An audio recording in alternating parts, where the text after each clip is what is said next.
Précis de théologie ascétique et mystique de Tancret, deuxième partie, chapitre 4. Suite, article 3, l'avarice. L'avarice se rattache à la concupiscence des yeux dont nous avons déjà parlé. Nous exposerons sa nature, sa malice et ses remèdes. Sa nature. L'avarice est l'amour désordonné des biens de la terre. Pour montrer où se trouve le désordre de l'avarice, il faut d'abord se rappeler le but pour lequel Dieu a donné à l'homme des biens temporels. Le but que Dieu s'est proposé est double, notre utilité personnelle et celle de nos frères. Les biens de la terre nous sont donnés pour subvenir aux besoins temporels de l'homme, de l'âme et du corps, pour conserver notre vie et la vie de ceux qui dépendent de nous et nous procurer les moyens de cultiver notre intelligence et nos autres facultés. Parmi ces biens, les uns sont nécessaires pour le présent ou pour l'avenir.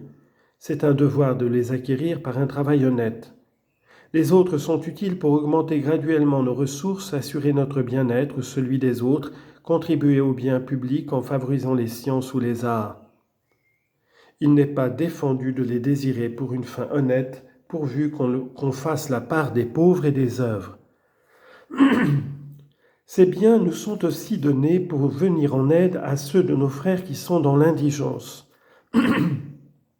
Nous sommes donc dans une certaine mesure les trésoriers de la Providence et devons disposer de notre superflu pour soulager les pauvres. Il nous est maintenant plus facile d'exposer où se trouve le désordre dans l'amour des biens de la terre. Il existe parfois dans l'intention. On désire les richesses pour elles-mêmes comme une fin ou pour des fins intermédiaires qu'on érige en fin dernière, par exemple pour se procurer des plaisirs ou des honneurs. Si on s'arrête là, si on ne regarde pas la richesse comme un moyen de poursuivre des biens supérieurs, c'est une sorte d'idolâtrie, de culte du veau d'or, on ne vit plus que pour l'argent.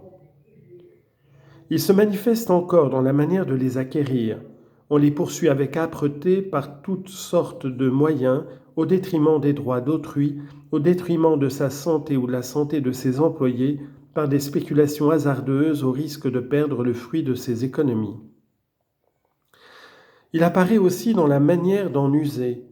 On ne les dépense qu'à regret, avec lésinerie, parce qu'on veut les accumuler pour avoir une sécurité plus grande ou pour jouir de l'influence que donne la richesse. On ne donne rien, ou presque rien, aux pauvres et aux bonnes œuvres. Capitaliser, voilà le but suprême qu'on poursuit à outrance. Quelques-uns en viennent à aimer leur argent comme une idole, à l'encaisser, à le palper avec amour, c'est le type classique de l'avare.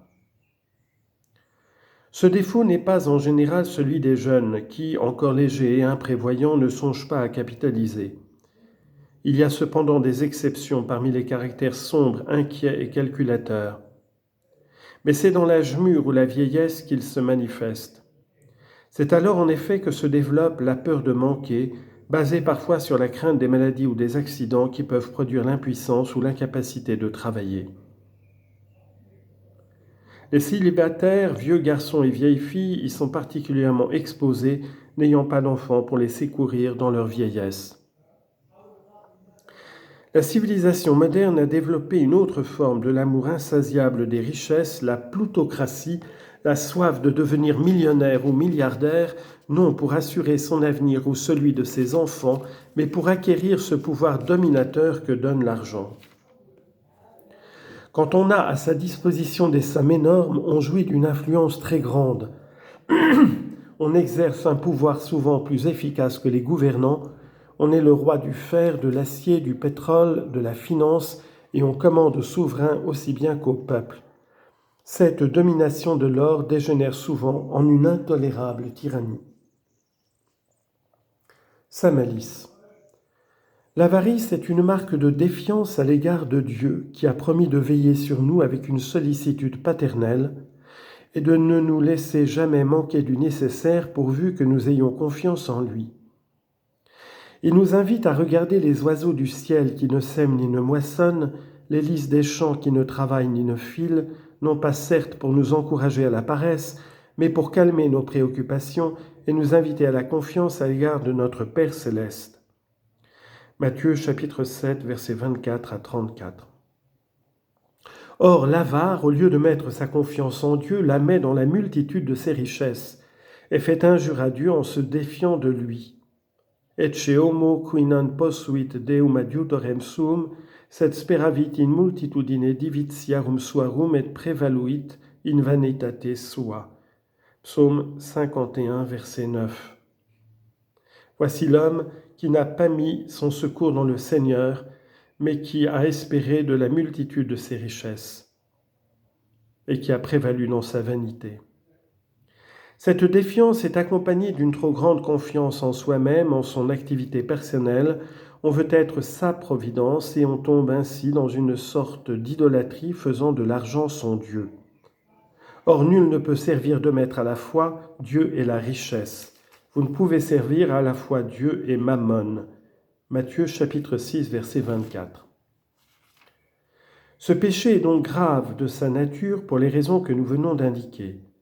Il l'est aussi lorsqu'il fait manquer au devoir grave de la justice par les moyens frauduleux dont on se sert pour acquérir et détenir la richesse, de la charité quand on ne fait pas les aumônes nécessaires, de la religion quand on se laisse tellement absorber par les affaires qu'on laisse de côté ses devoirs religieux. Mais il n'est que faute vénielle lorsqu'il ne nous fait manquer à aucune des grandes vertus chrétiennes, y compris nos devoirs envers Dieu.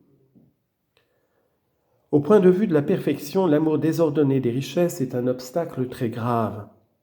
C'est une passion qui tend à supplanter Dieu dans nos cœurs. Ce cœur qui est le temple de Dieu est envahi par toutes sortes de désirs empressés pour les choses de la terre, d'inquiétudes, de préoccupations absorbantes. Or, pour s'unir à Dieu, il faut vider son cœur de toute créature, de toute préoccupation terrestre, car Dieu veut tout l'esprit, tout le cœur, tout le temps et toutes les forces de ces chétives créatures. Il faut surtout le vider de l'orgueil. Or, l'attache aux richesses développe l'orgueil parce qu'on a plus confiance en ses richesses qu'en Dieu. Attacher son cœur à l'argent, c'est donc mettre un obstacle à l'amour de Dieu, car là où est notre trésor, là aussi est notre cœur.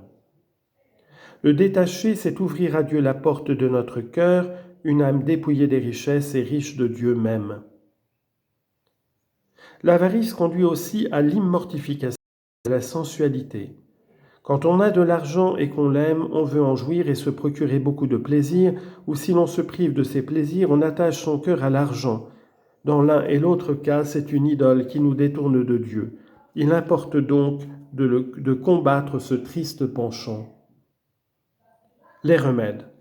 Le grand remède, c'est la conviction profonde basée sur la raison et sur la foi que les richesses sont non une fin mais des moyens que nous donne la Providence pour subvenir à nos besoins et à ceux de nos frères. Que Dieu en demeure le souverain maître, que nous n'en sommes à vrai dire que les administrateurs et qu'un jour nous devrons en rendre compte au souverain juge.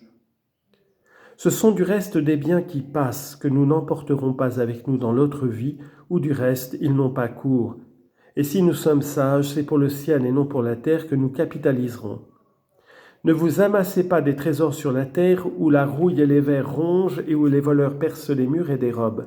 Mais amassez-vous des trésors dans le ciel où ni les vers ni la rouille ne rongent et où les voleurs ne percent pas les murs ni ne dérobent. Matthieu chapitre 6, versets 19 à 20. Pour mieux se détacher, il n'est pas de moyen plus efficace que de placer ses biens sur la banque du ciel, en faisant la part large aux pauvres et aux œuvres. Donner aux pauvres, c'est prêter à Dieu, c'est recevoir le centuple même sur terre en ayant la consolation de faire des heureux autour de soi, mais surtout dans le ciel où Jésus, considérant comme donné à lui-même ce qu'on a donné au moindre des siens, se chargera de restituer en biens impérissables les biens temporels que nous aurons sacrifiés pour lui. Les sages sont donc ceux qui échangent les trésors d'ici-bas pour ceux du ciel. Chercher Dieu et la sainteté, voilà donc en quoi consiste la prudence chrétienne. Cherchez premièrement le royaume de Dieu et sa justice, et tout le reste vous sera donné par surcroît. Matthieu chapitre 6, verset 33. Les parfaits vont plus loin, ils vendent tout pour le donner aux pauvres ou pour le mettre en commun en entrant dans une congrégation. On peut aussi, tout en gardant le fonds, se dépouiller des revenus, en n'en faisant usage que selon l'avis d'un sage directeur. Par là, tout en demeurant dans l'état où la Providence nous a mis, on pratique le détachement d'esprit et de cœur. Conclusion. Ainsi donc, la lutte contre les 7 péchés capitaux achève de déraciner en nous ces tendances mauvaises qui résultent de la triple concupiscence. Sans doute, il restera toujours en nous quelques-unes de ces tendances pour nous exercer à la patience et nous rappeler à la défiance de nous-mêmes. Mais elles seront moins dangereuses et appuyées sur la grâce de Dieu, nous en triompherons plus facilement. Sans doute, malgré nos efforts, des tentations s'élèveront encore dans notre âme, mais ce sera pour nous donner l'occasion d'une nouvelle victoire.